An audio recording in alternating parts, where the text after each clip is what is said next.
going to start with our information items. 9.2, English course study. I don't know, Dr. Baxter, are you presenting on that? Okay. Yes. Thank you. I'll just give the room a moment. Oh, thank you. The slides are up. Thank you, members of the board, board president. We are looking at the English course of study tonight. We've heard a lot of public comments on this topic, and so I'll go through and as we advance to the next slide, share a bit of the history of the English course of study, as this was one of my first district meetings as I started in July of 2021, at the end of July, actually. And there was, in terms of the history, there was a parent informational meeting and then a March of 2022 Board of Education presentation to share the research and the options for the 22-23 school year for the English course of study. College Prep English then subsequently began in the 22-23 school year. And in the outline and the detail of the goals was to realize full implementation 3 years out, which is where we are today. And then in terms of the rationale and the goals set forth by those who presented, was to increase AP course enrollment to reflect our diverse student population. And the interesting part of this work was it was 8 years prior in terms of research and planning that was developed. So in continuing on to the next slide with the facts and the history, the implementation and support that has been outlined for this college prep course of study has been smaller class sizes for the past 3 years. So 9th grade has a cap at 28, and 10th grade has a cap at 30, and our cap normally is 35 at the high school. Teachers meet in PLC conversations, which is their professional learning community. They'd have common planning, common scoring against common rubrics, and they plan for differentiation and different prompts during this time and calibrate their instruction across their grade levels. They use the Schaefer model of writing, which is a very common secondary high school model of writing, to help support and scaffold writing instruction for students. They also do writer's workshop and different ways of making sure that students have peer editing and feedback. There's also a mechanism for peer tutoring before and after school, a little similar to the Chiron model, but yet a little different, whereas older students or students who are, advanced in the grades can help and assist with writing. There's also CP Flex, which is a really exciting and unique model at secondary, where that Wednesday carve out of 45 minutes to address student needs, and students can go to different types of tutorials or receive different support and what they might need for English or other subject areas. This is just because we're talking about English tonight, we're talking about that as an option. We also have online paper tutoring 24/7, which students can submit essays and receive feedback. Now there's lots of other different tools that we can use, but this was one that we put forward through the A through G grant. And if we go to the next slide, just to capture some of the anecdotal and actual quantitative data that we've been compiling over the years, 9th grade has seen a 15% decrease in the D and F list. We track grades regularly. 10th grade has seen a 22% decrease in the D and F list.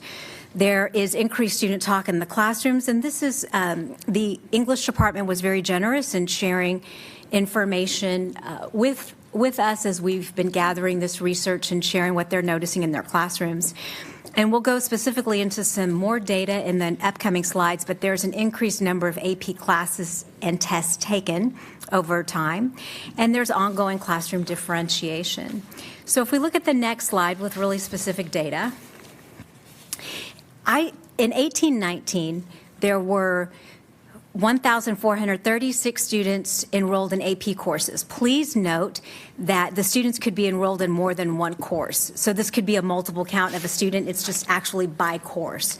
So if you go across all through the years to today, because we've added courses, as the Board of Education knows, we've added AP courses over time based on student need, interest, and making sure that we are offering the best, most rigorous course of study for students. So in 24-25, this current school year, we have 2,132 students taking an AP course. So it could be the same kid, again, multiple times, but that's how many touches there are to an AP enrollment. AP enrollment has increased, and there are also is an addition of additional AP courses. So if we go to the next slide, because there have been a lot of questions about AP Lang enrollment. So if you look at historically in 1819, we had 172 students overall enrolled in AP Lang. To today, and it's changed a little bit over time, especially, with the different offerings. We had a little bit of a dip in 23, 24, and we'll go to the next part in just a moment. I'll explain that a little bit.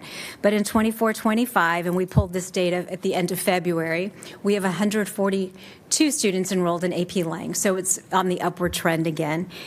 One of the things that's important to note is the first year of ethnic literature in 11th grade was offered in 22, 23. So what it could mean is that some AP language enrollment may have moved over to ethnic literature just based on interest beginning in 22, 23. So just important to note that it's not a consistent variable there. And if we go to the next slide, our next slide talks about and shows the story of AP tests taken total.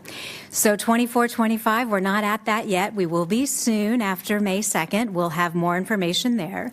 But in 1819, this data was unavailable to go back that far historically, so we pulled and shared what we have. And in 23-24, the past year, there were 1,648 tests taken, and that was over 802 students. We noted that because over time, more students are taking AP tests. And some students might have taken multiple tests is an important data piece to note there. This is also broken down by race, ethnicity, because that was a question over time. And the next slide, I really want to talk about a little bit more because it talks about how enrollment trends kind of coincide with this. So if you look at the AP class enrollment, I did black and purple, and I apologize for anybody who might have issues with the color because they don't really stand out very well, maybe for some. So the top line is the number enrolled in AP classes, and the bottom line is the total school enrollment. So it's a pretty easy pattern to see if you know that is the way that the slide is laid out. So if you look for the number enrolled in the AP classes, it's again, a student could be enrolled in more than one course, so they could count multiple times. Now, we skipped 1920 here in 2021 just because of the COVID dip, and so just to kind of paint a fuller story, the year before COVID, and then we kind of moved to where things started to return. In 1819, we had 1,436 classes that were enrolled. A student took an AP course. Again, it could be multiple classes taken by one student. And if you fast forward to 24-25, we have 2,132. 2,132. Those numbers are getting smaller right now. That is where we are now with number enrolled in AP courses. And then the total school enrollment, if you look at that bottom number, because remember that's the purple, is 2,230 in 1819. And all the way across, we've had a little bit of declining enrollment. And so if you look at 24-25, we're at 2,057 students. And then if you look at the student group Hispanic, you can see that across and over time are how many students are enrolled in the courses, and then below is the total student group size. So in 24-25, we are down about 48 students from the prior year that identify or note that they're Hispanic Latinx. So just to note, those student enrollment trends is really important and significant if we talk about different student groups in the AP classes. So if you look at the purple, which also parallels the purple, which is the bottom line in all of the slides and the numbers, the overall student group enrollment has changed over time. That's pretty clear as you go across horizontally. And students can be counted multiple times in the number enrolled in AP classes. Now, if we advance to the next slide, The next slide are our current options in English in the English course catalog. So these have all been certified in the doorway. These are all classes that are currently on our college profile. They may not be offered this year, but they are at our fingertips to use. So in 9th grade, we have College Prep 9, we have English 9, and English 9 Honors, although it's not offered this year. 10th grade, we have College Prep 10, English 10, English 10 Honors, and we have AP Seminar, which could count as an AP and an English course in 10th grade. And that also could count as an additional point. The additional point for UC counts in 10th grade, not in 9th, just important to note.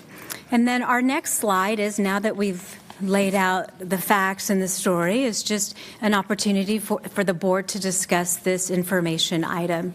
Do you have anything you would like? Okay. Thank you, Board. We are looking for your thoughts and comments on this item. Obviously, lots of public comments tonight. Looking to hopefully get some direction and guidance from you and just your thoughts on this. So thank you for engaging in the discussion. Thank you, Dr. Baxter and Dr. Lucas, for the presentation. Colleagues, discussion. I think we know the order. Starting with Member Carlson, please. So fun, I get to go first most of the time. I have a lot of questions, and I'm also going to have some comments too, so maybe if you guys wouldn't mind, if I can ask the questions, and then maybe we can all sort of ask our questions, and I can kind of share some opinions and stuff on this. Dr. Baxter, thanks for the presentation. I'm going to ask some questions like kind of off of certain slides, so I don't know if you want to kind of like page through them while I'm asking them, but we can go to page 2 first.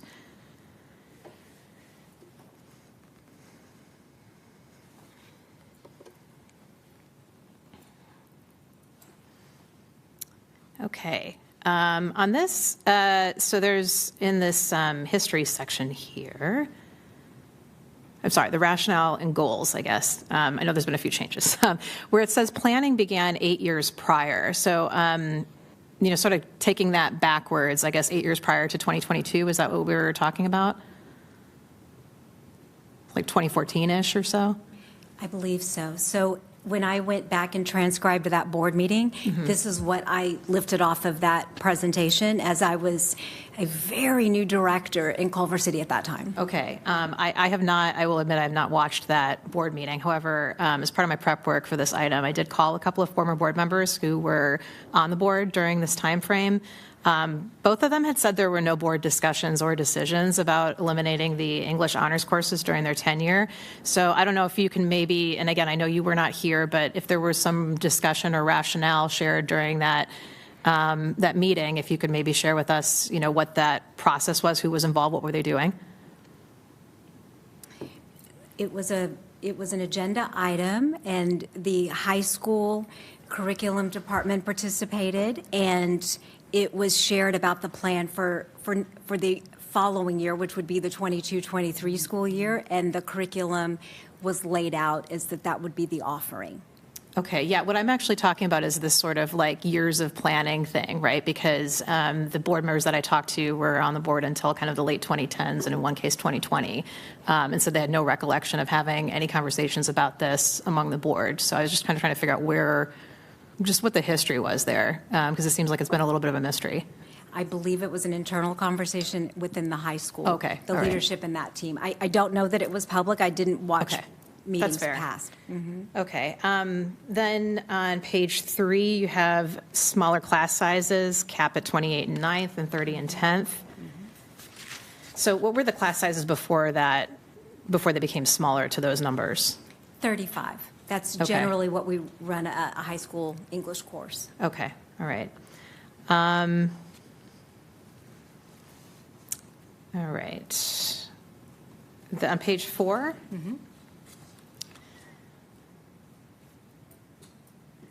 Okay, so there is some comments here regarding of 9th grade 15% decrease in the DNF list, and 10th grade 22% decrease in the DNF list. What exactly are we comparing? Are we comparing, English 9 to College Prep English 9, both English 9 and Honors 9 together to the College Prep 9? I just want to kind of understand what it is that we're talking about here. Sure. So it just wasn't as pretty as as just kind of summarizing it to put it on a slide. So What we did was we pulled when it was non-honors and honors ninth grade to when it went to ninth grade college prep and compared the data from the year of 21-22 to 24-25 in the semester one, because we don't have semester two yet, so I use semester one data. Okay, and so this was just basically like every ninth grader taking English, essentially, in that year, and every ninth grader taking English in the recent year, and there's a 15% decrease in the list. Okay. Yes. Were there grading practices changed during that time frame as well?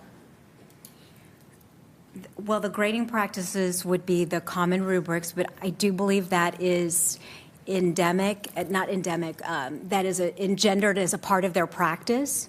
And so part of it is that the composition of the classroom had changed. And so the grading practices and scoring against a rubric, that would be a really specific question I would ask the teachers, but I believe they were using rubrics before that as well, too. So I believe they were using rubrics in 21-22.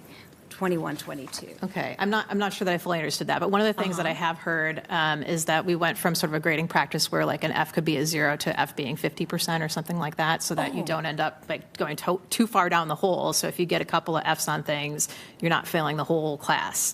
But that might have been the case, in the early years, I guess, but not so much now.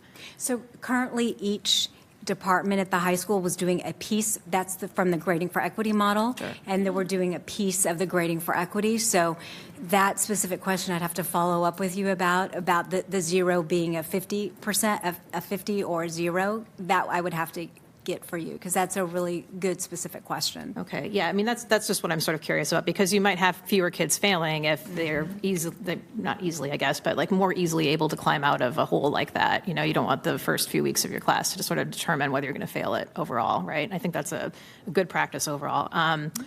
The other thing, too, that I just was kind of curious about is what the number is that we're talking about. If you had, let's say, 20 kids on the DNF list one year, and then you had a 15% decline, that's like 3 less kids, right? But like, I don't know sort of the numbers we're talking about there, whether this is a large number in absolute sense or a relatively small one. I did it as percentages. So I took the percentage overall of the however many students were in, and then the percentage that were on the DF list minus I subtracted that, or I did the algorithm to the 24-25. Okay, so we don't know like the total number then. We just know the difference in percentages because we've seen the percentage, but not the number. Well, the total number, so for example, if you're looking at 10th grade, the total number in 10th grade for non-honors in 21-22 would have been 253 students on the DF list. Oh, okay. And then on the non-honors on the ABC would have been, receiving an ABC would have been a different 253 students. And then if you look at the college prep, it didn't exist then, but then in 24-25, we're at 481 because everybody is taking the same course. Okay. I think I'm sort of understanding that. But I mean, that seems like like half the kids were on the DNF list. Is that right? No, that was the enrollment, I'm sorry. Okay. And the DNF list was a percentage. I don't have the raw number next to it. Okay. Yeah. Okay. I would be curious about that, just to understand sort of how statistically significant that is, because sometimes when you have a low number, a couple people can be a percentage of like 10% or 15%. Okay, so we can go ahead and move on to page 5.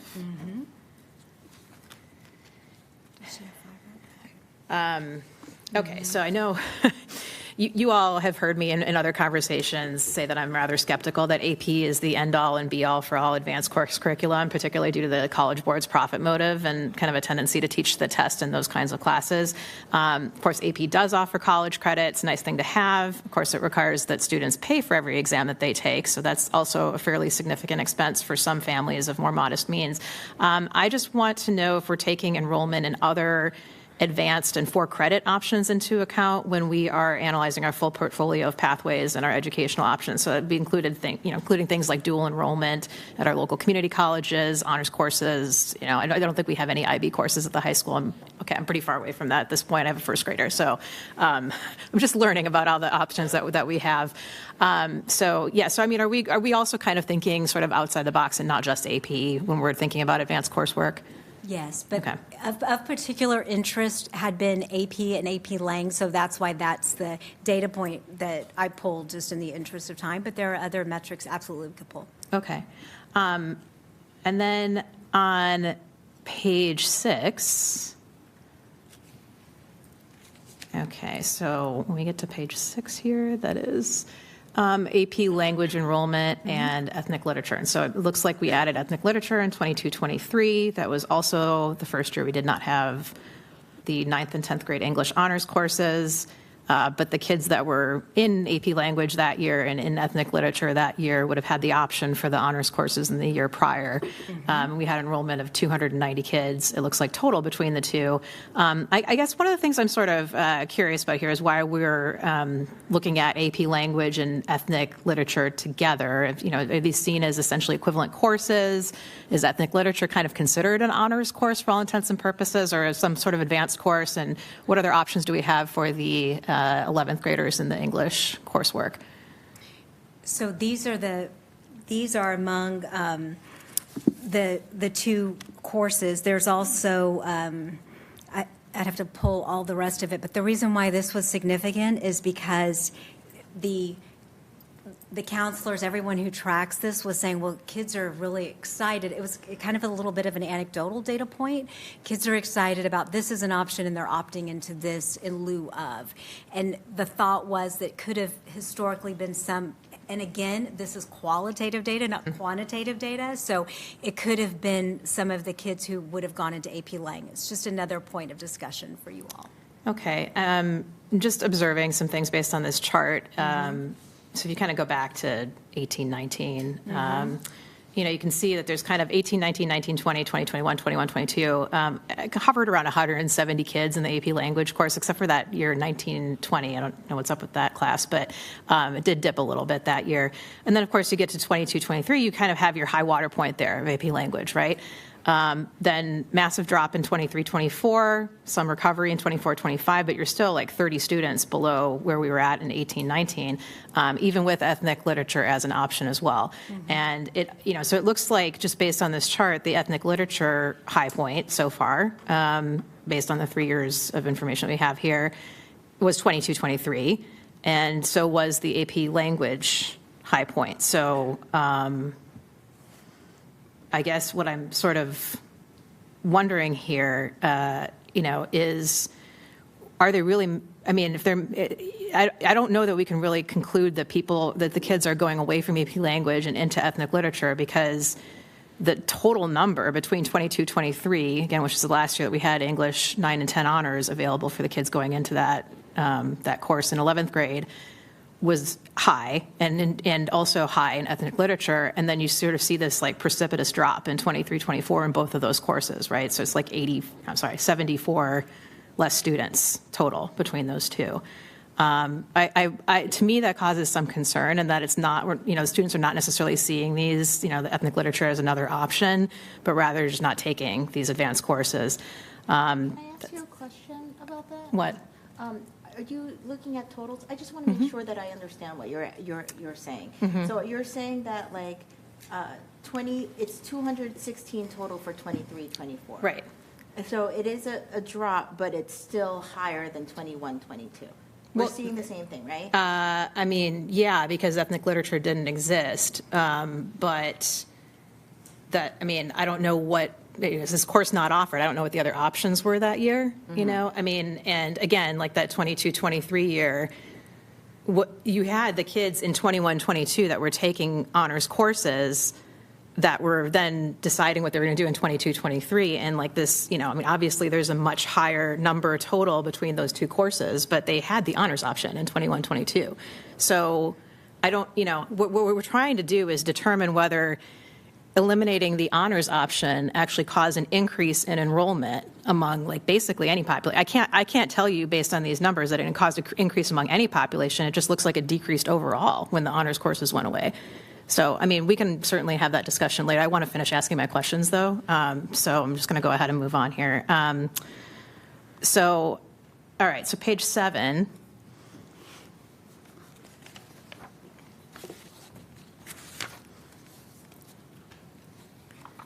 Okay, I went ahead and did some math. Andrew and I like to joke about this a lot because both of us are lawyers and are not math people. But if you sort of look at a lot of this information to me was presented in somewhat of a confusing way. But, 21, 22, you have 1,278 tests, 619 students. So you've got about 2.06 tests per student.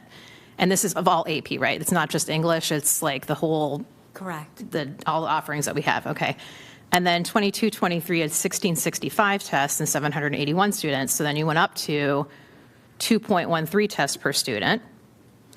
And then 23, 24, 1,648 tests and 802 students. So you're kind of back down to the 2.05 tests per student. And this is on average. Of course, there could be students that are taking 4 and there's students that are taking none or 1. We don't really have, it looks like, that information here.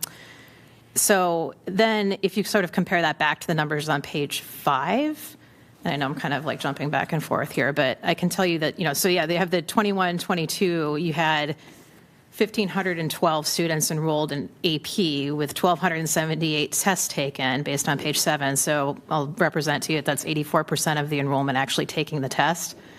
Then in 22, 23, 1,665 tests taken, 88% of the enrollment taking the tests. And then in 23, 24, 1,859 enrolled, 1,648 tests. So it's 88% of people, the kids actually taking the test. It looks like that's, kind of hovering around the same amount of percentage of students actually taking the tests. So presumably, the more AP enrollment you have, the more AP tests you have that the kids are taking, with minor variations between years, which I think is just kind of an interesting thing to note. And then I think I just had a couple other comments. So if you go to page 8, this one was a little bit more difficult for me to comprehend as well because we're doing a lot of comparing apples to oranges. They're looking at total school enrollment and then the number enrolled in AP classes, but that's duplicative among students, right?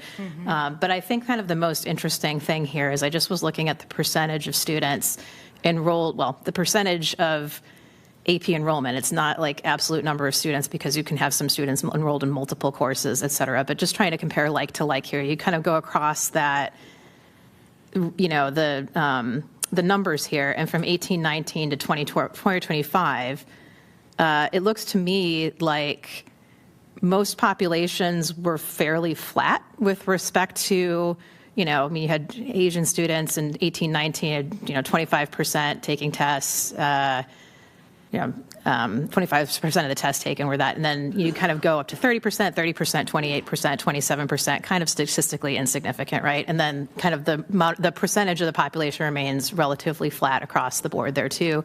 Same with the black students. It looks like white students, there was somewhat of a decrease in the amount of white students taking AP tests, or at least the amount of tests that were given, I guess, to white students. I'm sorry that I have to be kind of precise in the language there, because you went 26%, 25%, 23, 24. It's kind of also like fairly equivalent. It actually looks like, we did a little bit better among. I'm sorry. I read the wrong name. The 36 down to 31%. Sorry about that.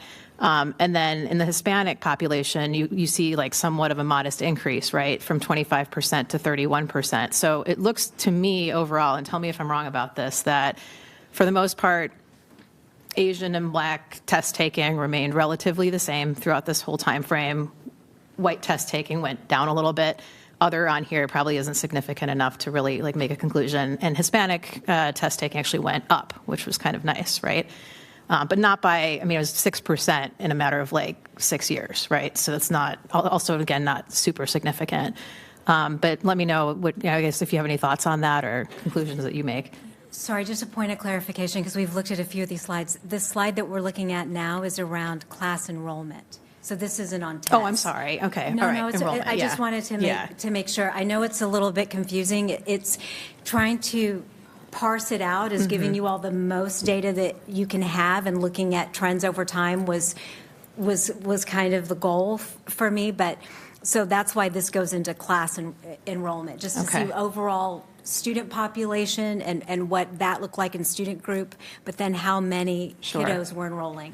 It could be multiple courses. Okay, yeah. All right. Okay, fair enough. And we don't really have any sort of qualitative information behind any of this. Like, if we have a particular population of kids that are like really killing it at AP courses or something, right?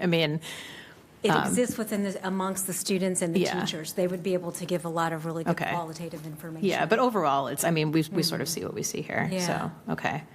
Okay, I think that's all the questions I have. I will have comments later when we have a discussion, but that was my questions based on your presentation. Thank you. Oh, thank you. Okay, so I'll ask a sort of a set. I didn't submit these questions in advance, so I don't expect them all to be necessarily here. So as I understand it, the updated data basically is trying to show that there has been an increase in students enrolling in AP classes overall, an increase in students taking other language and various ethnic literature classes as a result of the current course. My first question in all of this is, there's a difference between causation and correlation. As we've been seeing in the news, you can joke that some people have said that there's a correlation in data between increases in sales of organic food and incidence of autism. It doesn't mean they're connected. So in this particular case, what I'm seeing here, I'm having trouble connecting that one is necessarily causing the other. This is all good numbers to see, and it's appreciated, but how do we know there's a causation versus just a correlation? You're asking such a good question. I think my goal was more to show you that we don't have a control group. Yes. Which will lead me to a point I make a little bit later. But that was my first question. It was just about those two things. The other thing that's a part of this, which in opening this up is, and our greatest failure, in terms of our recruitment from disadvantaged communities, is that we recognize there is a gap, and there's been a focused effort, yes, to make sure that students are encouraged to challenge themselves, and instead of merely relying on the system to pick those out, which would be tracking, and which we all, I think, agree here is not a good thing, we've engaged in a focused effort to make sure that we're recruiting and encouraging students who, for a variety of reasons, economics, systemic barriers, et cetera, should be taking classes to challenge themselves more, and may, for those reasons or other reasons, may not have been taking part in it, right? Okay, so again, with that, do we know what that impact has had on these numbers versus the classes that are being asked, that are being offered? I'm sorry, can you rephrase the question? The fact that we're now, in the last couple of years, as a part of challenging the issues around tracking, is saying there are populations that have not been recruited from and encouraged to challenge themselves. And this is something which I think, with or without this, that we've been doing, and I think it's a good thing. But it seems to me, it would seem that would also be responsible for some of the, for some of these, the positive results that, that are in the data. I will say confidently that the counselors, the teachers, the administrators actively seek and recruit students and encourage them to take whichever options are interesting to them. I know that is a common conversation that I hear many, many times over. Yes. I just remember my own experience that I was a B student in math, and I had one teacher who said, "No, you can do calculus, you can," and encouraged me to challenge myself. And if I hadn't thought of that in myself, I wouldn't have had the opportunity to take that particular class. So this is a way in which our teachers make a big difference, is that they see the opportunity, in each student to better themselves and to push them. And it's not necessarily reflective in the class here, but it's something that we're doing, and I think it's a positive thing. My last question on this, and then we can get into the other stuff later. So you were mentioning the class sizes of being 28 to 30, which, may be an improvement here. But I was looking up, and the places where detracking worked. And in those cases, they began those discussions in 2005 to 2007 to build the community together and get everyone in and get all the pieces in place.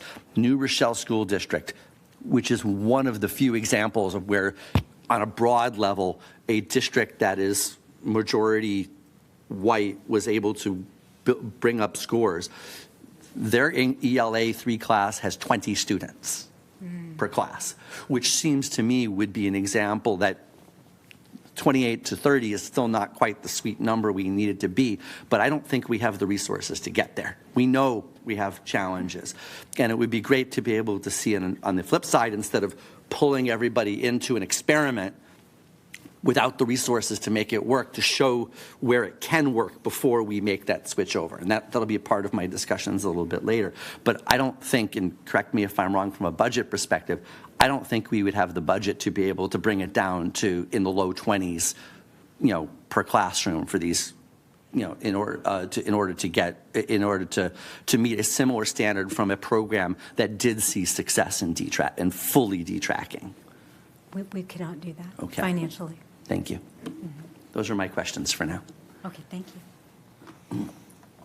Matoka. I like the, I think my brain works the same way that Board Member Carlson's does. Can we go through the slides again? Because I kind of wrote down questions on some of the pages.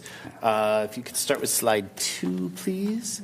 On the history, I think, and somebody can maybe add a little bit more information, but I know this is starting to get far removed from everybody that's here. I think part of that 8-year timeline, if I'm not mistaken, this discussion actually began at the middle school. And so even before it was implemented at the high school, there was already some conversations about detracking at the middle school, because I don't remember that far back. I was a parent who wasn't paying attention at that point. But I believe there were, some of the same conversations about creating a for-all experience at the middle school. And that's where it goes back even farther than the conversations at the high school. Or maybe they were involved, but before the implementation at the high school. Can you go to page 4, please? So the D and F, 9th and 10th grade information, the decreasing rate of students getting D's and F's, I think is important information.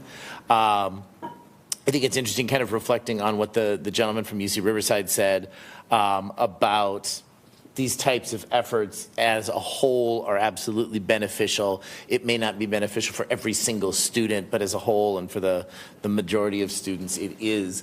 And so when you see students who once upon a time were struggling doing significantly better, that's absolutely important. What I don't see in here is any data about, I don't know if it'd be the AB rates or something like that. How are the students at the other end of the spectrum doing in this? Because one of the things that we've heard a concern from some parents is there's students who are potentially advanced, are supposedly not feeling as challenged. So I would love some additional information about how the other end of the grading spectrum, and I think you've shared that with us as the board members in the various bits of data, but I think that would be something important for us to talk about as we go with this. Thank you.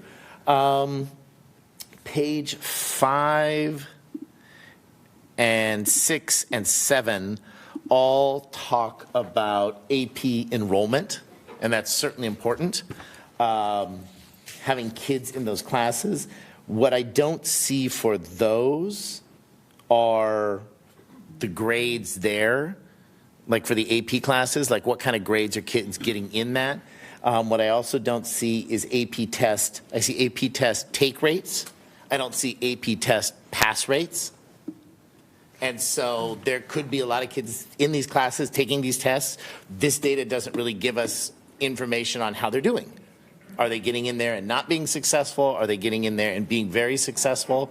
So I think that would be additional data that would be helpful as we look at this. I can outline that and share that in the future. And it's important to note that we are an honor roll, I know that AP is AP, but we are a gold district because our pass rates continue to increase. But I can absolutely Right, I remember spell that seeing out. that. I mean, but again, I think that, and especially targeted towards AP language, Yes. because that seems to be the follow-on class to English 9 and 10. But in general, yeah, I do remember that about being recognized for having high rates of pass rates in general. Slide 6, please. There was a little bit of previous discussion about is ethnic literature drawing some students off? But I would agree that just based on this data alone, AP language is an 11th grade class generally, correct? Yes. So 22, 23, which was the high kind of point for AP language, those 11th graders, that was the year we began the college prep class. Yes. So those 11th graders might have had an honors or might have had a general English class. 23, 24, that would have been the first year when students who had had the college prep 10 would have been moving in. Then 24, 25, those are students who have had the college prep experience for 2 years. Yes. I think this data actually argues, points towards some challenges with the argument that it's preparing.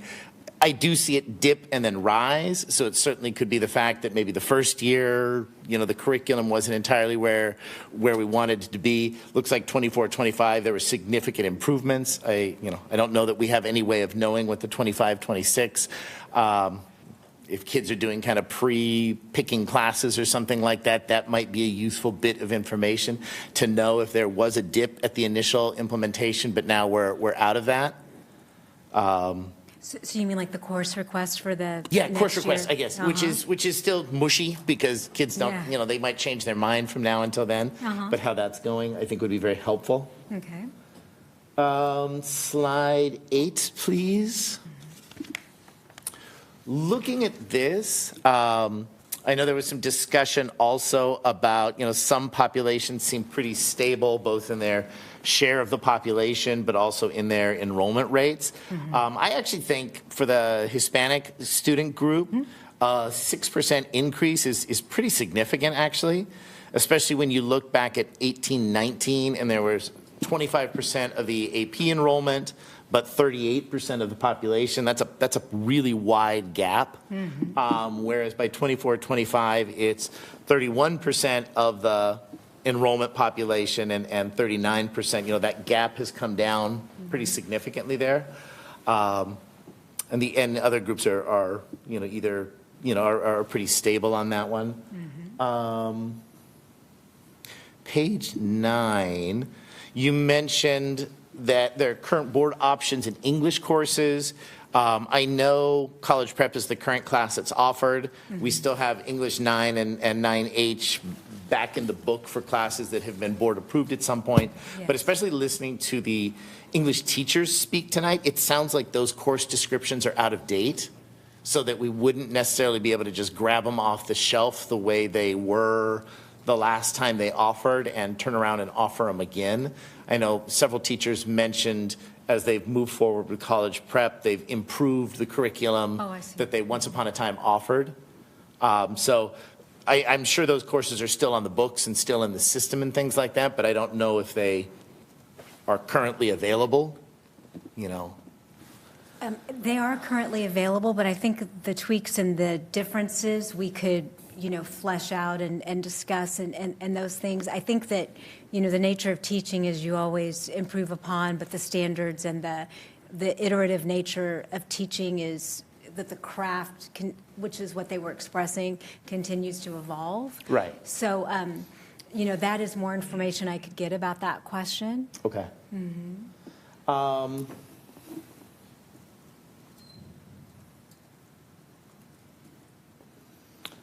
Yeah, I think just some comments, mostly slide-driven. But I do just want to add a couple other kind of things before we get into a full discussion.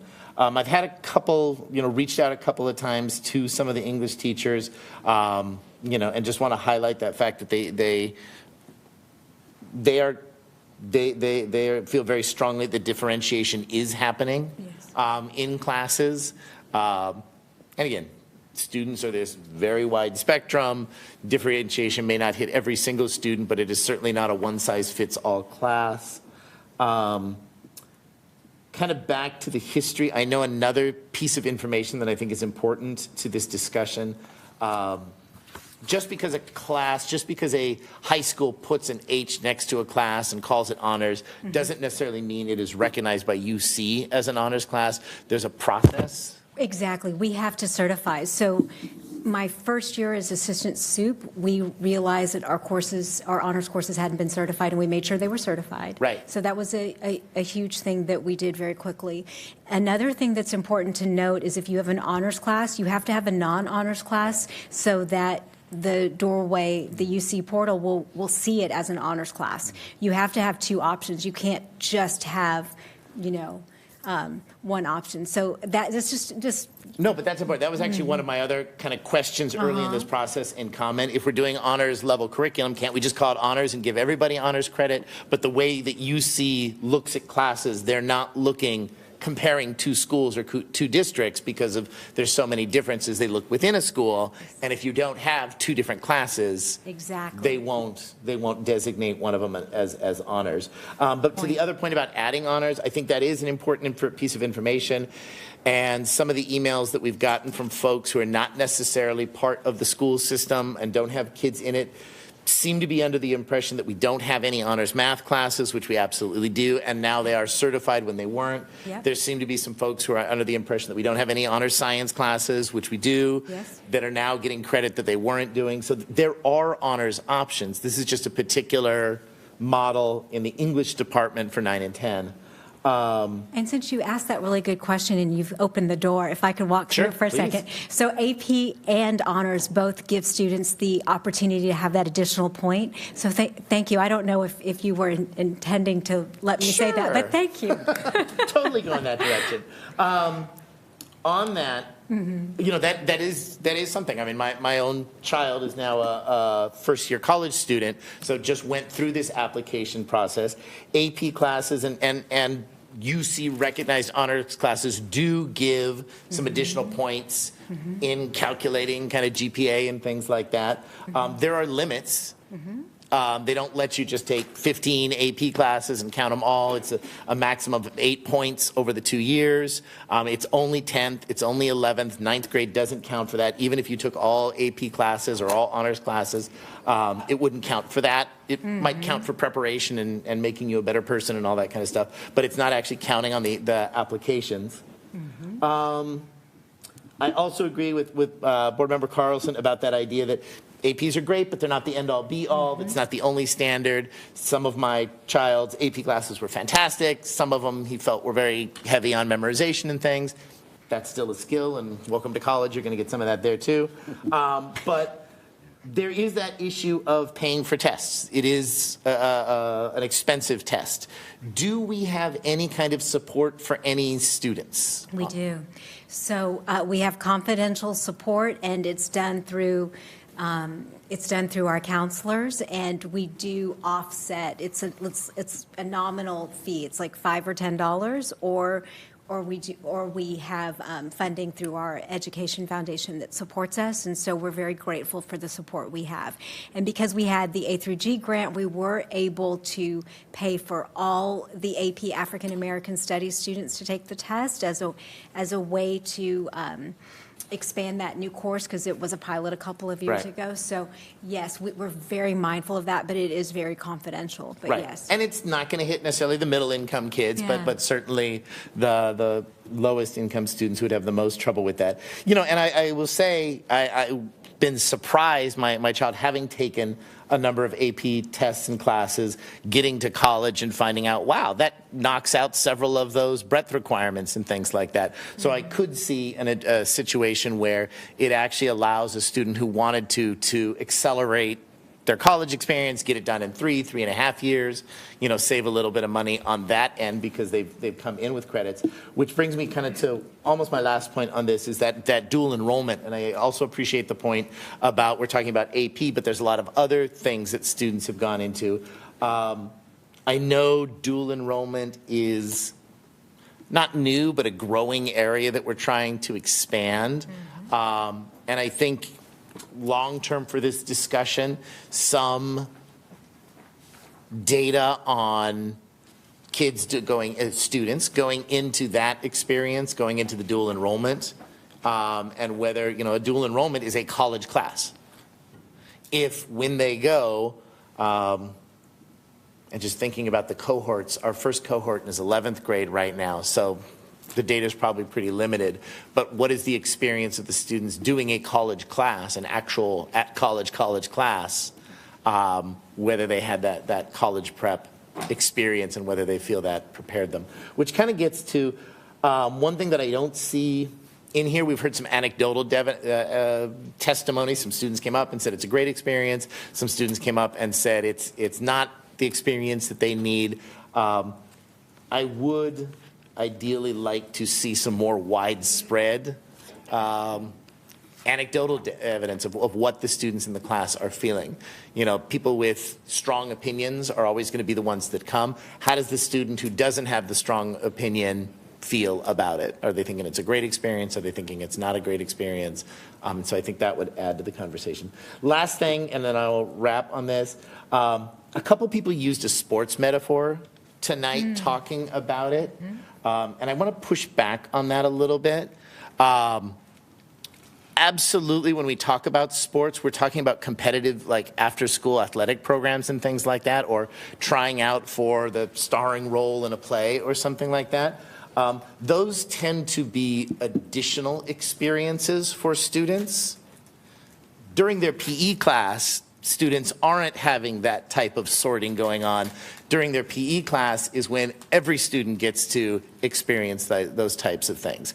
And so I think when we're talking about during the day English, if we were talking about academic decathlon or some type of academic extracurricular activity, absolutely competition, let it rain.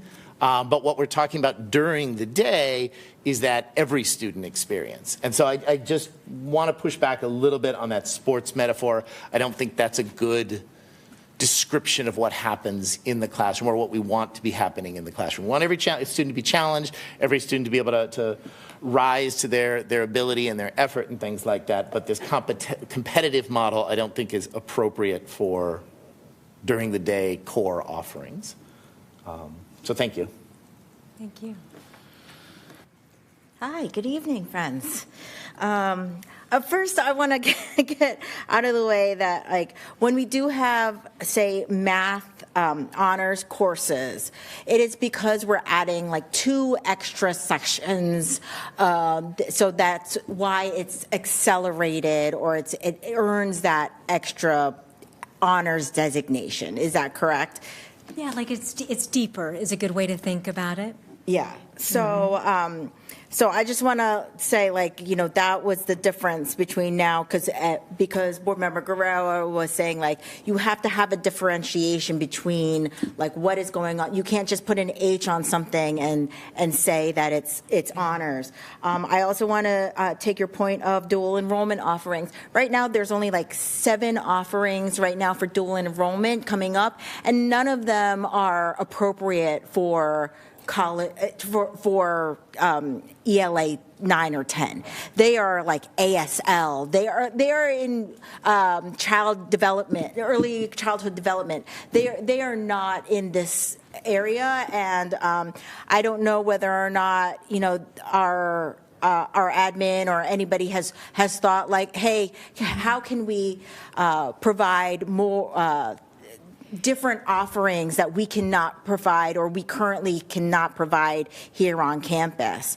That's a good question. Dual enrollment offerings are an option for 12th grade students. Right. Because of the way that the courses are coded. But they're not appropriate for 9 and 10. In English, sorry, I don't know if I'm... Yes. They're not appropriate for English 9 and 10.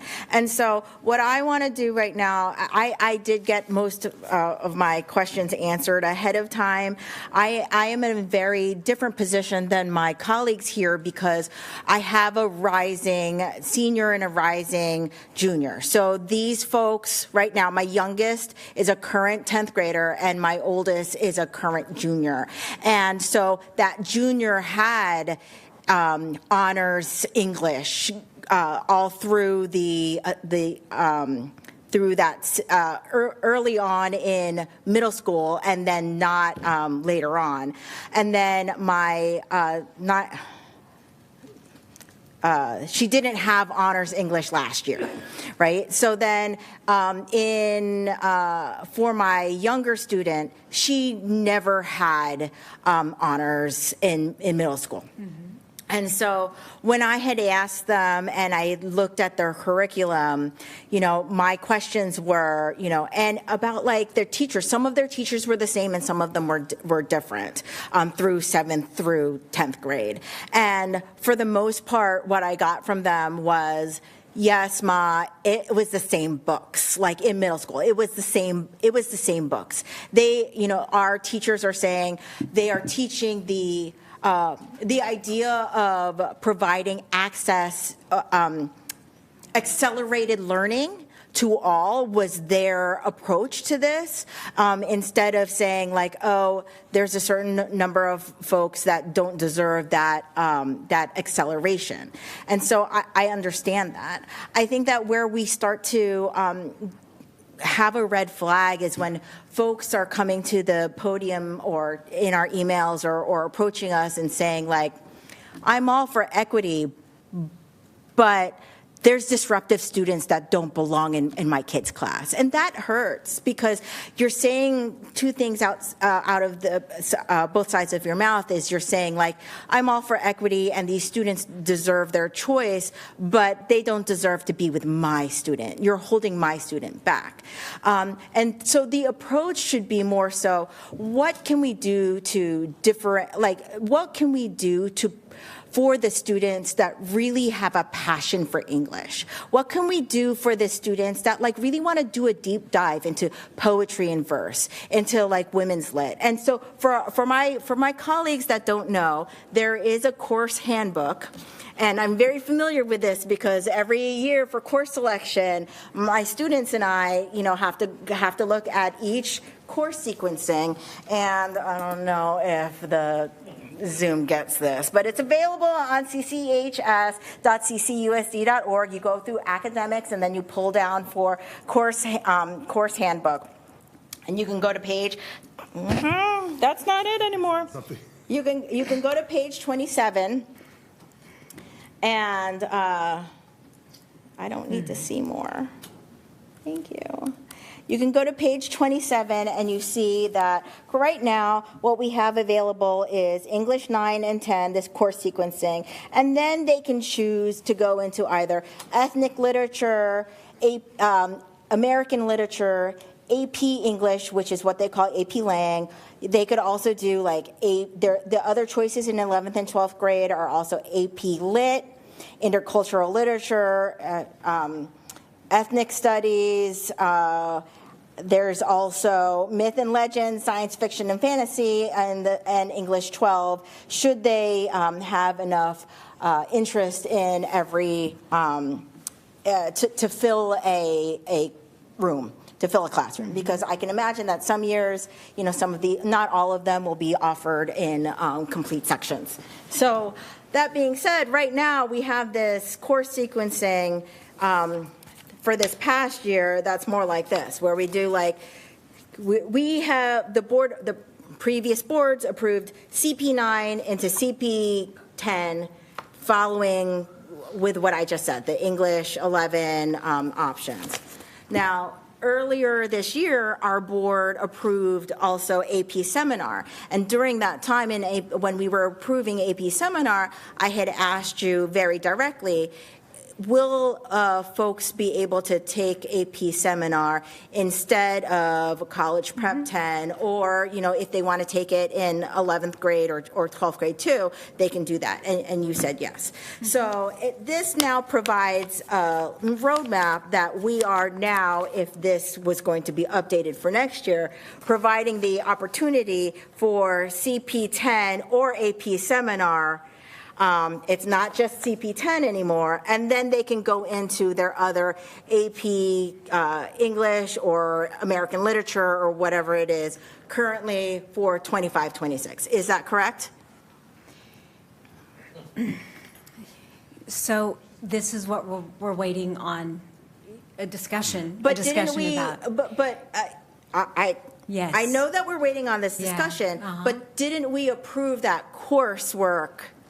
The course is approved, correct? Yes. Okay. So we approved that coursework, and we were under the impression that this was a available sequence because we approved that. mean, I think that's still up for final discussion. I mean, there's definitely a course that is now included in the course catalog for us to continue offering, or start offering next school year. Okay, it's in the course catalog, but this wouldn't be the sequencing? Well, I can't really see what you're holding, but I think it wouldn't be the sequencing. So we were told at the time that we approved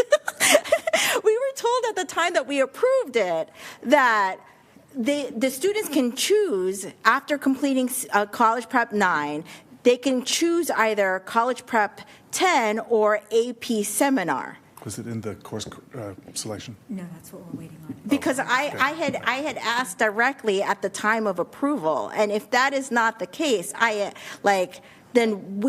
remember asking it on the dais at the time. I think we were at district office, and every time these the course approvals come up, I ask for course sequencing. This is something that I can go back and I can look at the recording, and I am sure that it's there and that Baxter had said yes, right? So, okay, so we approved it on that basis. We didn't say, well, I don't think that we should approve it because we don't want to offer more options. Like, that is not what happened. We approved it. So, it is approved.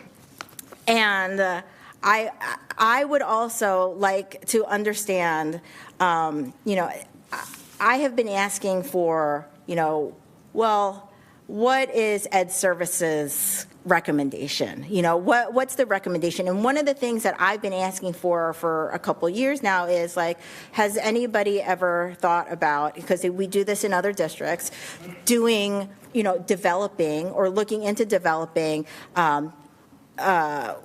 another course in that is an option for, English 10, like poetry and verse, like women's literature, like, so many other more deep dives that could still have the curriculum in terms of, the writing skills, the writing and comprehension skills that are being taught in English 10, but really, really provides the folks that have this, like, love of English, love of reading, love of words, to really, like, provide them something different. And it's not just about, like, saying, like, oh, we're going to provide folks with an H on it just because. It's really getting them to think differently about it, because I can understand the idea that, like, some folks, they want to go at they want to do a whole section on, Shakespeare. It's not my. I mean, I was in Shakespeare Club when I was younger, but, like, it's not my thing. But it's somebody else's thing, and so that's really you could see that, couldn't you? Like, that's the kind of options, that's the kind of development I think that our community is thirsting for. And providing those kinds of options doesn't necessarily say that we are not creating a rising tide to lift all boats. It's saying, like, somehow we need to continue to provide that thirst for folks that really love the English language arts to really still be excited by it and to move towards that. And I just don't think that we're offering that right now. Is that, I mean, is that something that you've been able to, like, look at in the past? So you mean offering another option or asking for a query on an additional 10th grade course? I think that what we're looking for now is to see the direction that we want to go. We have these approved courses, and what is the board's, how do we move this sequence, and just how do we have this discussion so we're all calibrated? Yeah. So, we've gone back and forth on a couple of these emails, and I know that you put up slide 9, and you're now calling it current options in English course catalog. And I will go back to what Board Member Guerrero said, is that, I mean, you can put this terrible slide back up. Like, it's that option of English 9 and English 9H and English 10 and English 10H, from what our teachers are telling us, the curriculum of College Prep 10 is the curriculum of English 10H.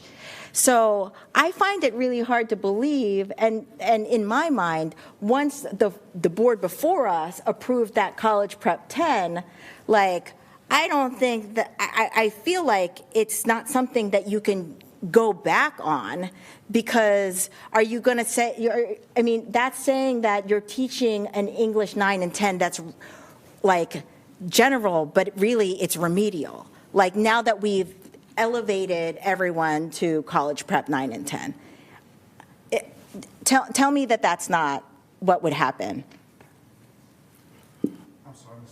I don't understand the question. I mean, this slide was just to illustrate the courses that are currently within the catalog. I advise us to not read too much into it, and if we should delete it, we can just delete it.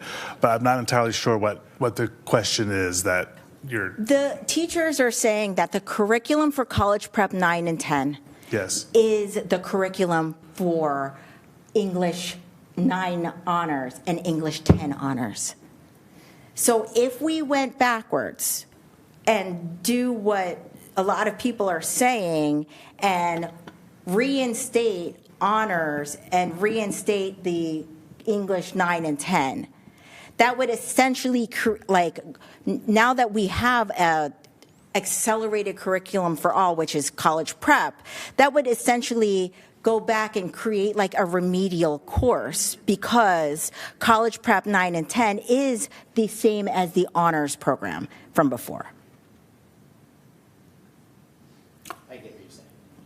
You know what I'm saying, right? I mean, I'm not so sure what the I mean, are you disconnect making a is. statement or asking me a question? Sorry, I mean, Do you not agree that the teachers have been saying that the College Prep 9 and 10 is the same curriculum as previous English 9 honors and English 10 honors? understood, yes. So is that not the case?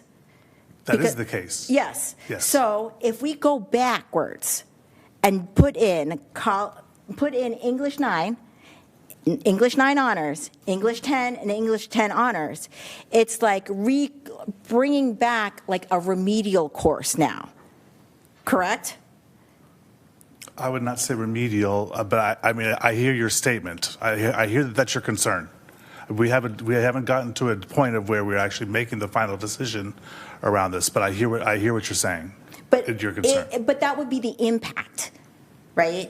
If we were to go backwards. And so instead of going backwards, what I'm suggesting, and my colleagues can think about this, because this college prep, what we have on the table right now, what we thought we approved earlier this year was another course, an AP seminar course that can be taken instead of College Prep 10 if they so choose. They can choose to put themselves in it, right?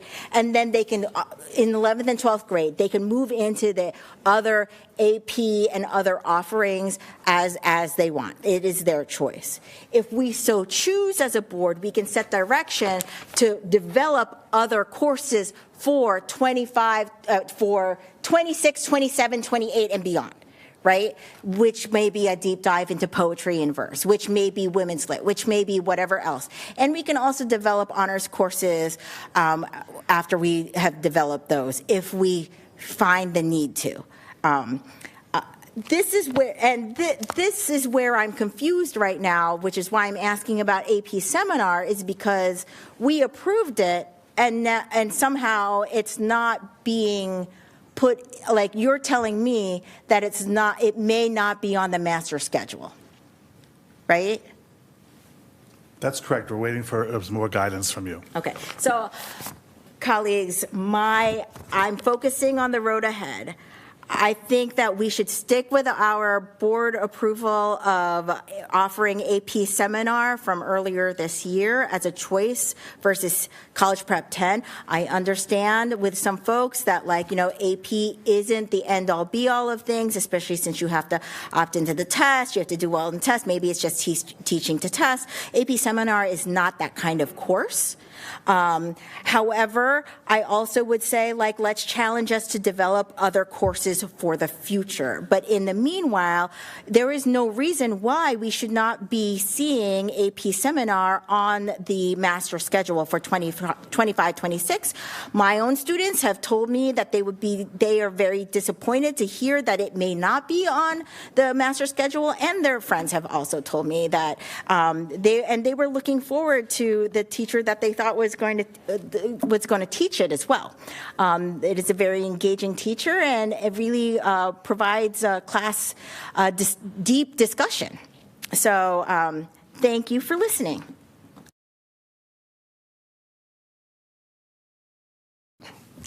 Thank you, colleagues, for that. For this discussion, I originally had no questions. And I think through some of the Q&A, I have a few, but I can be quick.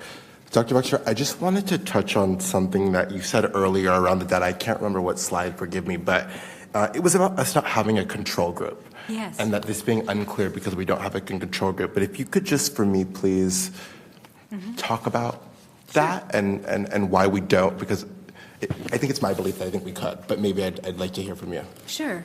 We were just using, we were using correlation and causation, so I thought, control group too would fit in with all the C data points we were looking at, and it was on slide 6. And so if you go, thank you. If you look at slide 6, because we didn't have this variable, right, in the years 18-19 through 21-22, we didn't have the ethnic literature as a course offering, right? And so because of that, there was an additional option added in 22-23, which the anecdotal information was that students who likely would have taken AP Lang were interested and took ethnic lit instead. So, yes, and then AP African American Studies, which was 23-24. So but that's not an English course, but it's just over time we have added different things, so you don't have the same, especially when it's counts as an English on the A through G, you don't have the same, you don't have a stagnant set of offerings. You have more offerings, so it pulls from all the choices is what I'm trying to say. Yeah. Thank you, and I understand that, but okay. I'm talking about English honors and AP Lang, and so it's my belief that if we look at like English 11, English 12, wouldn't that get rid of the duplicity anyways? And that can be the control group. Wouldn't we look at whether or not when the previous superintendent rolled this out and said that what this was going to do was bring more people specifically into AP Lang, if we then only looked at English 11 and English 12, would that not give us a control group and get rid of the duplicity? That's a great idea. I can absolutely pull that. Because what I'm hearing, and I think that's what we've known for sure, is that kids are interested in taking AP classes that they feel are relevant to them. And so when we talk about students taking AP African American Studies, or we talk about ethnic literature, to me what that's saying is that kids think that that's relevant to them. And that's great, and we want kids in those courses. But I also think that there are kids who are interested in English honors. And I don't know that the two can or should be compared with the other. I think there was a member, maybe it was Mr. Lockman earlier, who talked about causation, and maybe Mr. Guerrero touched on the fact that these two might not be a clear line between one or the other. And so to me, what I'm hearing is that we should continue to keep offering diverse courses because our student body seems to really attract to that and really lean towards those. But I don't know that it's necessarily doing what was said it was going to do. And that's my conversation, and that's really what I want to talk about. I know, Mr. Guerrero, you talked earlier about the sports analogy, and how there may have been some comments there. it's my recollection from my time at the high school that actually sports analysis does apply, because kids who are taking sports and are excelling in those sports do not do regular PE. Those kids do the 6-period, instead of 6-period PE, they practice their sport. And so when we're talking about people who excel in a specific group, in my humble opinion and perspective, the sports analogy does quite literally outline that. I think we talked about earlier, and I don't remember, forgive me, colleagues who had talked about it, but it talked about a barrier that any cost at all to an AP class or an AP course would offer. I know it was said that there are people doing really good work to make sure that we're covering that, and we're covering a bulk of that. I would go as far as to say that any cost at all is a barrier. And also, we have to recognize the process that we make kids go through to get that waiver. It's not that it's just something that's given. They need to either go to their counselor, which we already know that our counselors are already overburdened, or they have to go to the College and Career Center, and then they look at whether or not it's free reduced lunch. And so what we're doing is we're actually adding a ton of more barriers to students who are already underserved in order to take an AP class. A test. Yes. And so yes. for me, really, this is what my conversation is about. I also had questions about why English honors, why honors. You know, it's my belief, and I think that someone had said it in public comments, that tracking happens much before we get to high school, and we know that it happens in pre-K, and we know it happens again in 3rd grade when we talk about math literacy and being able to read. And so what I'm curious to know, and I want to take this conversation just a step further, because I'm really interested in having a really in-depth conversation about what education equity actually looks like in practice, and how we can make sure to get ahead of the fold and not catch it at 11th grade, when in my humble opinion, we've already failed these students. And so when we hear conversations from the community that I don't love about these students being bad, for me what that's a symptom is kids aren't engaging with the curriculum. And what our data tells us is that certain kids simply cannot read. And so what I want to talk about as a board is if we actually are saying that we're fully committed to education equity and how that translates to the classroom and how our outcome data can actually show that, I think we need to be having conversations about pre-K to 3rd. And so it's my opinion and perspective that removing honors English, I think when we look at the data, it showed that there was absolutely, from my view of it, there was no change at all. And it showed that it was not yielding the results that we said it was going to. And so I think Mr. Groh talked about it. I know I'm the most recent member on this board to have gone through the college application process. But it was talked about the fact that we are actively putting students at a disadvantage. We know that certain colleges, we know the UCs factor in honors curriculum into how they scale or rate or their acceptance scale. And English honors is one of those courses. And so to me, what we are saying is that we are actively putting students at a disadvantage. When we pulled the data, I don't think it was at this presentation, but there was a presentation that showed the diversity that was in English honors. That was actually the honors class that had the most diversity. Maybe it wasn't as good as it can be. I'm always open to a conversation of us doing more. I think that we can always be talking about intentionality and full diversity in all of our courses. But what we effectively did was looked at the most diverse honors class and got rid of it. And so my question is, it's most likely rhetorical because I think I already know the answer, but why honors English? If we were saying we're going to fully commit to detracking, why not all the honors classes? And why aren't we having conversations about pre-K to 3rd? Meant as a rhetorical, because I think these are just the conversations that we need to be having. I know, colleagues, there was a want to have more comments after questions, so if we could go again, that would be great. Great, thank you. Round 2. So I mostly just asked my questions first, and I have a lot of thoughts on this. And I've been, this is one of those things. The honors courses has not been a personal issue for me because when this decision was made, my family wasn't even in the district yet. The first year that I have one child, and he's in 1st grade, and he was in TK in 22-23, and so I was just getting into the district as all of these conversations were starting, and the 2022 election, if folks remember, that's kind of when like the sort of Save Honors movement started. And I, at the time, and I will just completely acknowledge it, I was like, what's the big deal? It's just one class. Why are these people being so nuts about it? But I've come over time to start thinking that, it's not just one class, and it's not just the fact that, we're looking at so where kids end up next. It's also meeting the kids where they're at. It's the image that we're giving to the community as a whole and to the educational community within Los Angeles. And so, much of the conversation that I've seen, in the public has been focused around this issue. And it's really kind of sad to me to see our English teachers come here, speak tonight, have such emotion and powerful words to say, and then, frankly, leave before hearing from a lot of the other community members.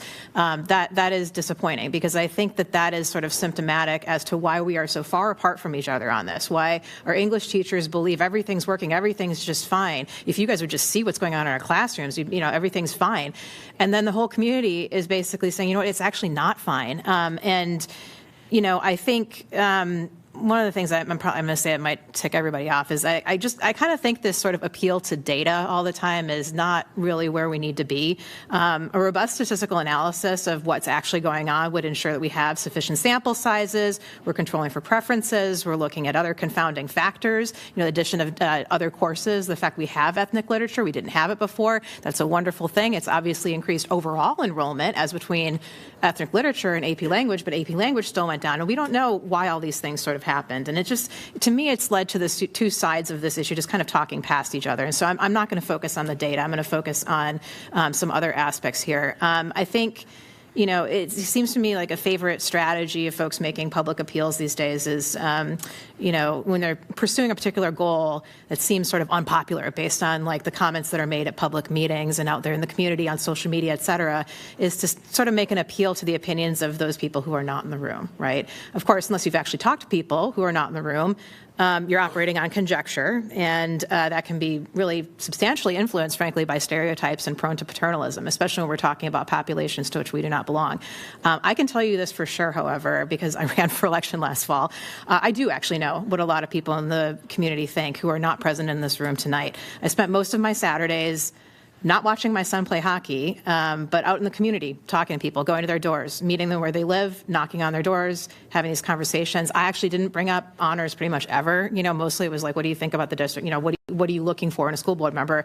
Over and over again, this issue came up. It was from people of very diverse backgrounds. Also, I talked to people at meet and greets. Instead of reading stories to my son at bedtime, I was out at various houses around town here. I was on the phone in my office, calling people in the apartments and condos. And I spoke to a lot of people directly. And over again, voters of all ages and backgrounds in this community would mention that the elimination of honors in English 9 and 10, and how this was just a really terrible thing to happen in the district. The exact nature of the conversation varied. I will tell you that it was rare, if at all, that I actually heard people saying, I don't want my kid in the class with these other, badly behaving kids. I will say that I have heard that comment from teachers before, frankly, that if they have, an honors class and a regular class, the regular class is full of a bunch of kids that don't really behave. And if you sort of mix the two populations together, then the kids that, are really interested in learning and generally pretty, just focused on the actual curriculum will sort of help the other kids. And I don't think that's fair to the kids who are focused on learning, frankly. And that's the job of teachers, really, to try to bring kids in. And if there's some equity solutions that we need here, like, having our honors courses at our max of like 35 and taking some of our, I guess you could say regular English or English 9 to a lower number of kids in the class so that those kids can get more individual attention, I'm all for that. I think that would actually be a really great solution. And it would help teachers be able to actually work with the kids that are in need of the most help. I will say that, those who've had a personal experience with the shift to one level of English, feel like they were deprived of a challenging academic experience. We heard one brave young lady come here tonight and say that, and hope that her younger brother has a different experience.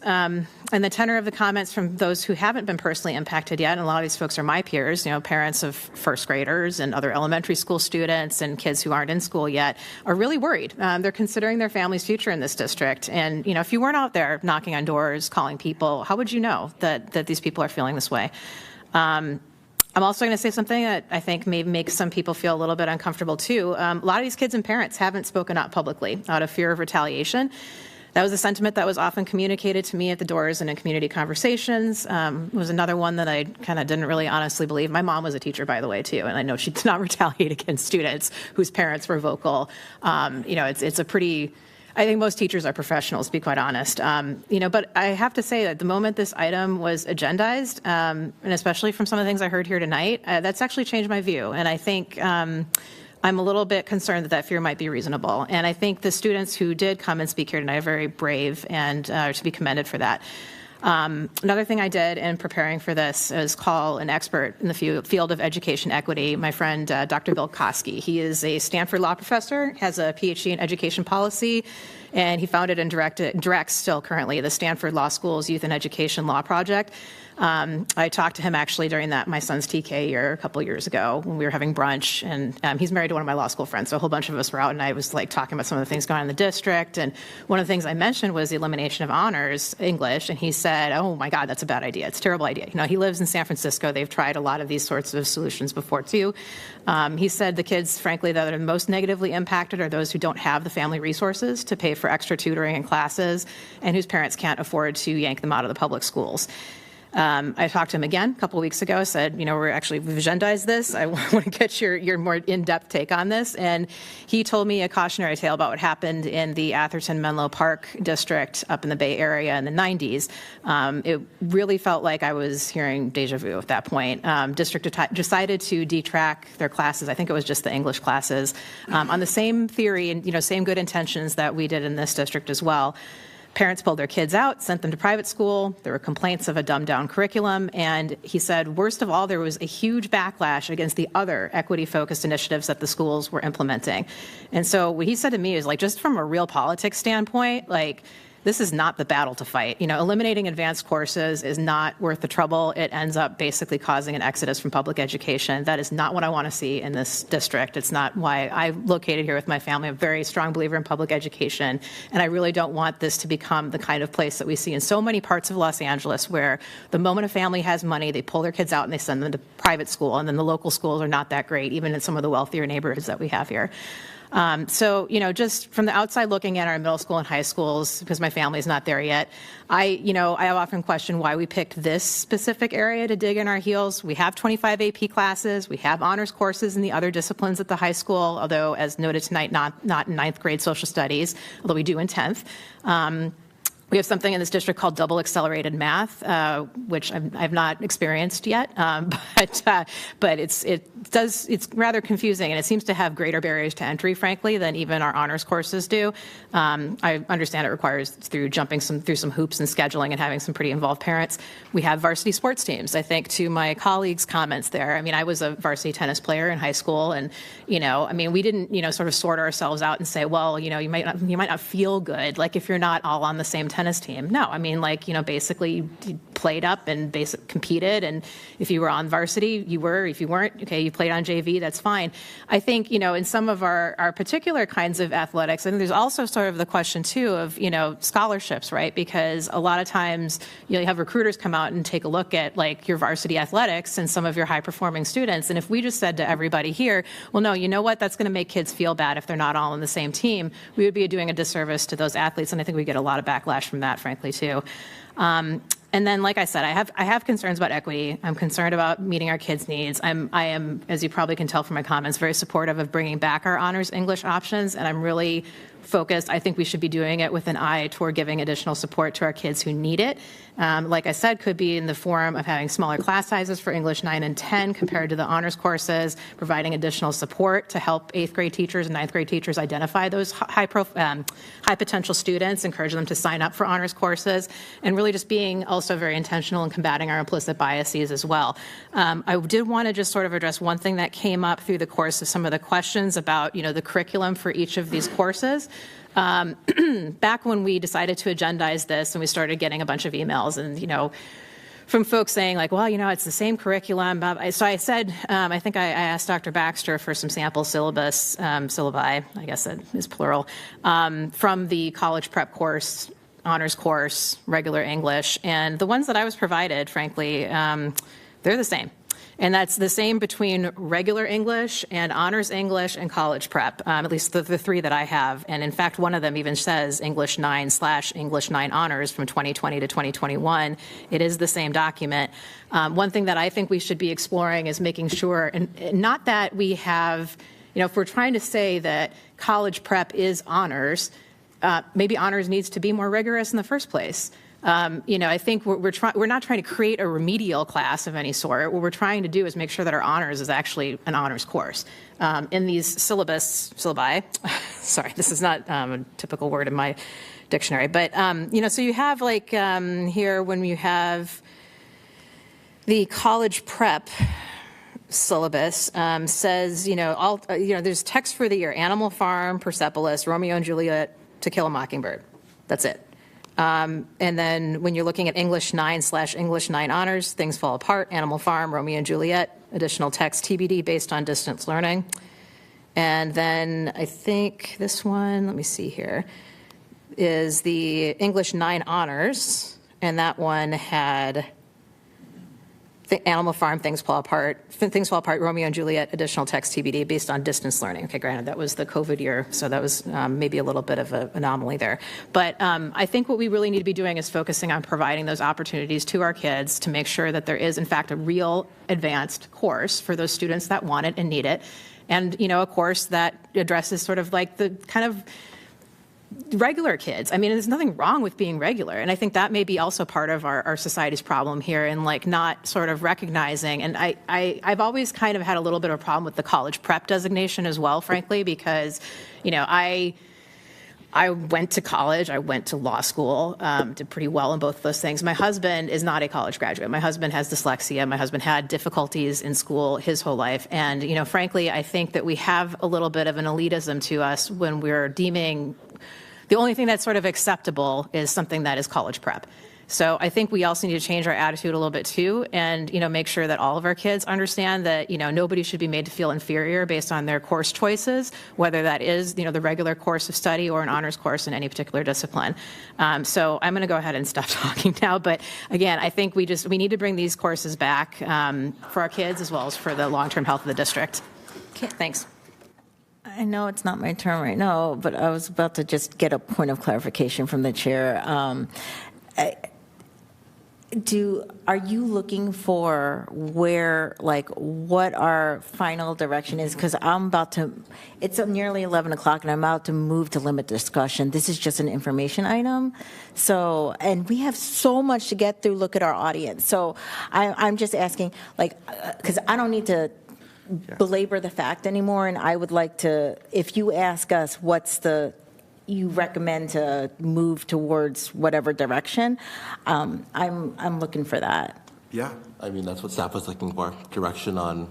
I do have some direction on that. Yeah, so if you could just put put it succinctly, and then we can just +1 it, that would be great. You're asking lawyers to be brief and concise? Is it not possible?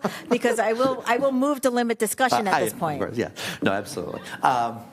So to get back and to build on Board Member Carlson's comments, I think there's 2 points to be made here in terms of direction.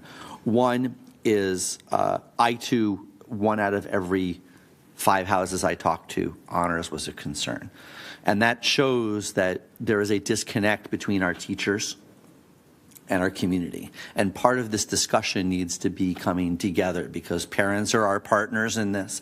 They need to be engaged. And if something is not being relayed one way or another, then we're having a communications problem. And that's not good for our community. Secondly, I very much agree in terms of, at a minimum, having an option for students who want to challenge themselves, whether it's an AP seminar or something else like that.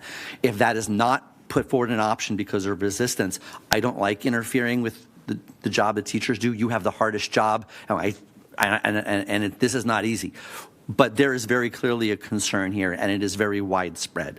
And if that is not heard, then our other option would be to go back and re-examine this in entirety and just revert it fully back, which some would like to see. But I think there are some flaws and some things we have to address here with that.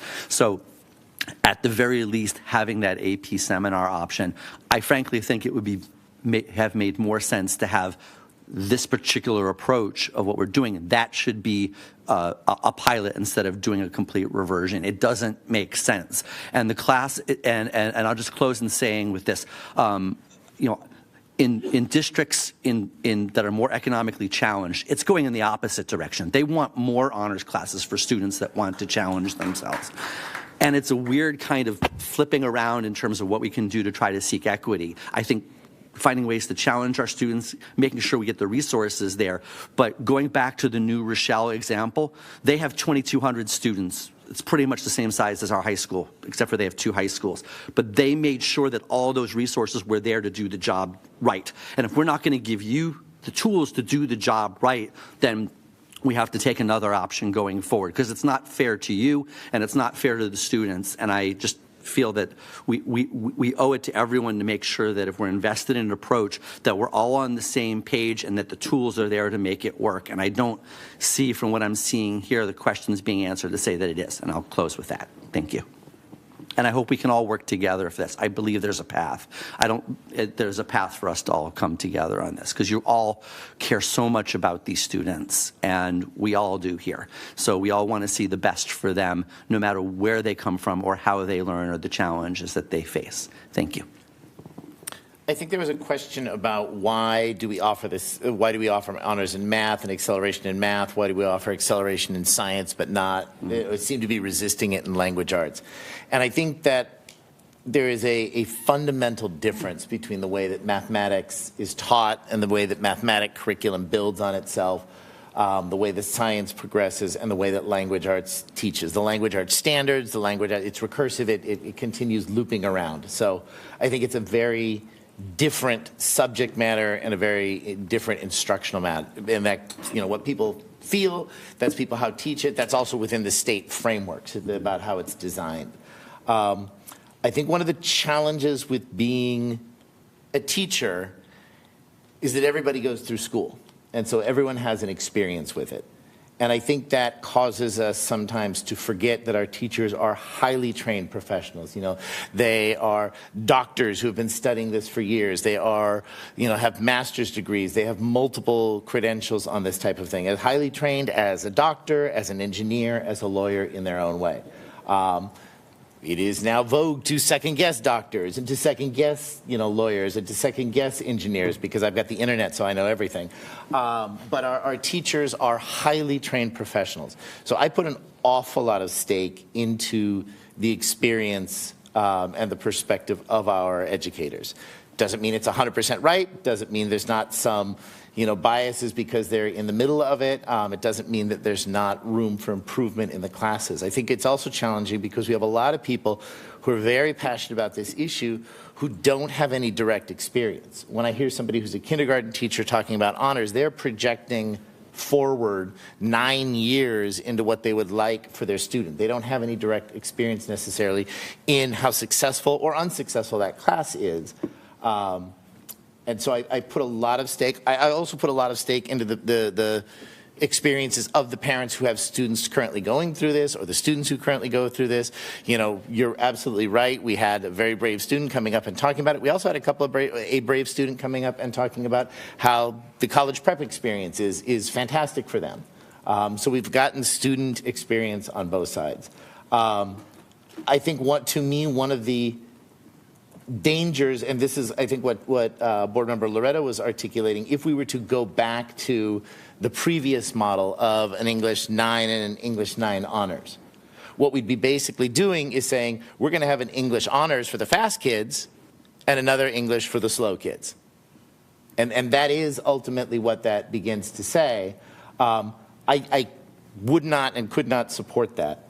I think Board Member Loretto's kind of suggestion about doing some specialized classes that allow students to really dive deeper into it at 10th grade, whether it's, call it an honors class because it's dealing specifically with a particular kind of literature or a specific kind of poetry or verse or some type of language arts things, but deeper. I would really struggle with English fast and English slow. And so having a different curriculum that allows students to go in and allows some students to specialize and take a deep dive, whether that's the AP seminar or that's some new classes that are developed that allow that deep type of specialization for those students who want it. I think that's a different conversation, and I think that's worth exploring. But just English fast and English slow, I think is very problematic. Thank you. I would like to ask staff to look into whether or not AP Seminar is really a replacement for English 10. Who else in the state is doing that? And maybe that's not appropriate, and maybe it is a deep, and I still feel, over the past couple of years, I really appreciate what our teachers have been saying about, using the honors curriculum to be the standard of college prep. I wasn't here when this was created, so I never really liked the name of that, but I get behind the intention of it.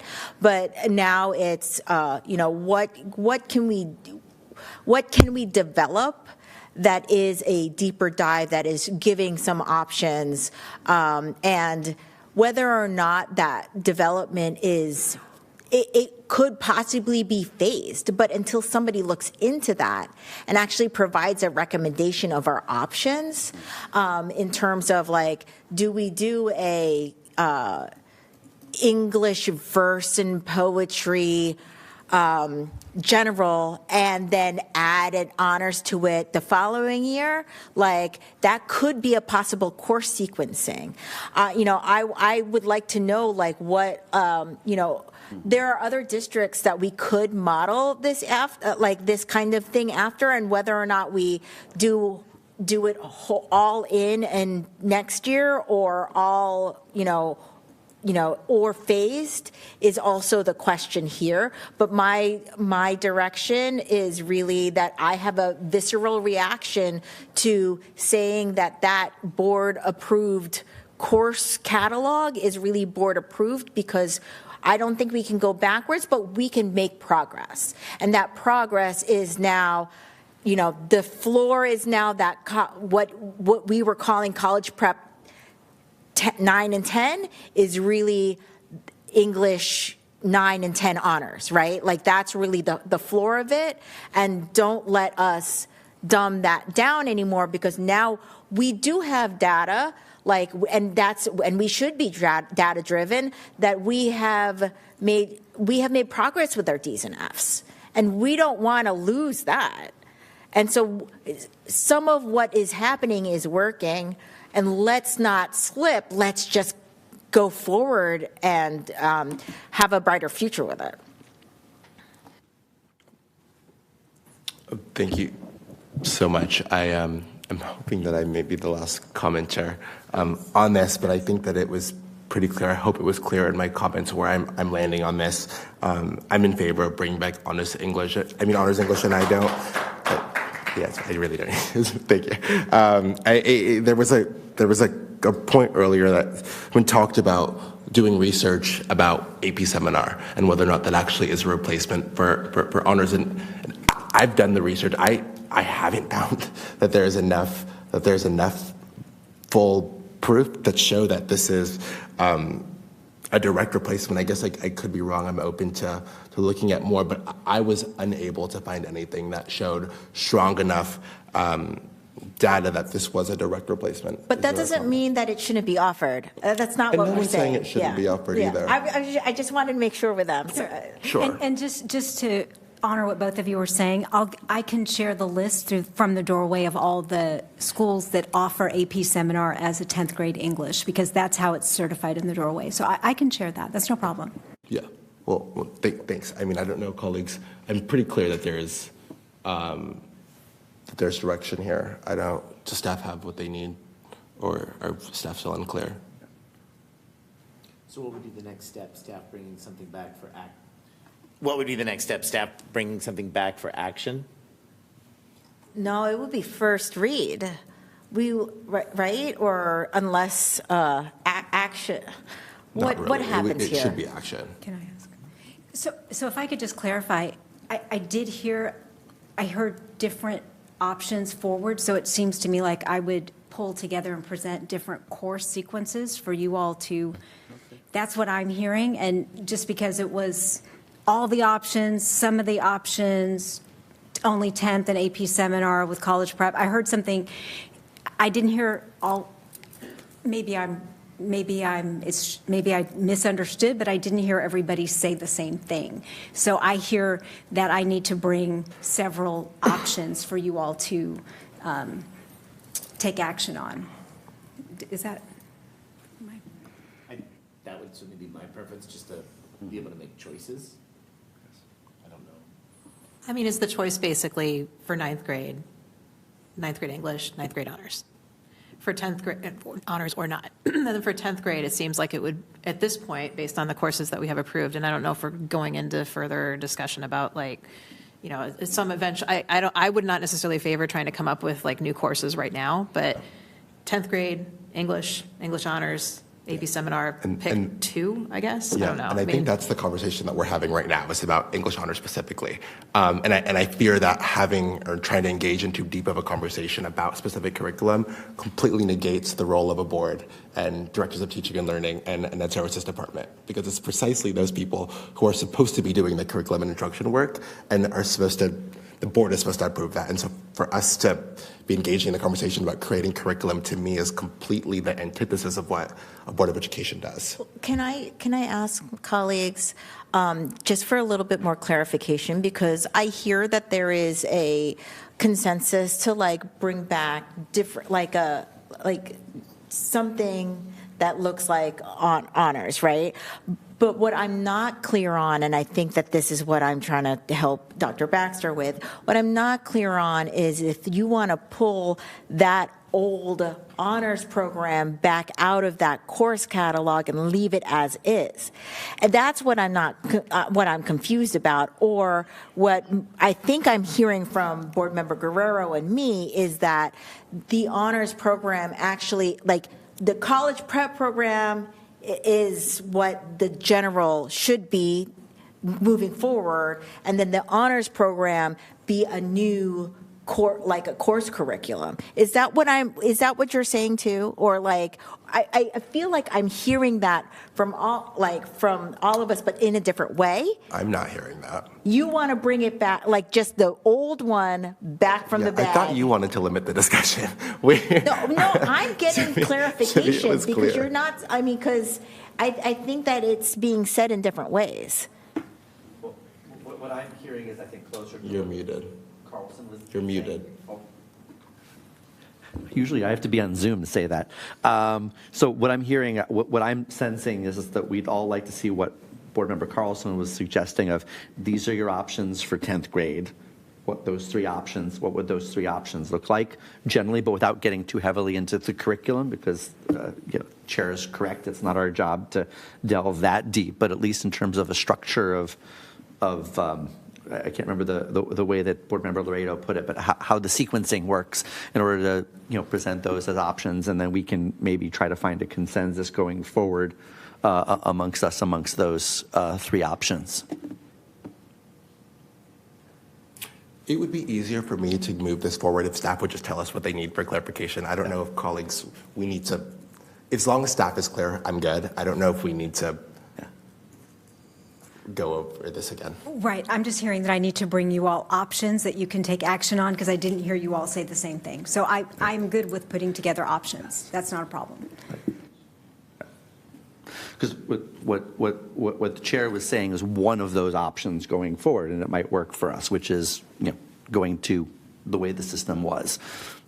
That's one option. The other would be where we are now, and then the third would be a seminar type of option. Okay.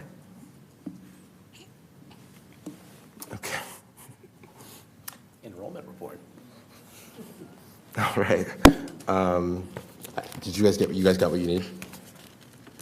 Okay, cool. 9.3 enrollment report. So 9.3, the enrollment report.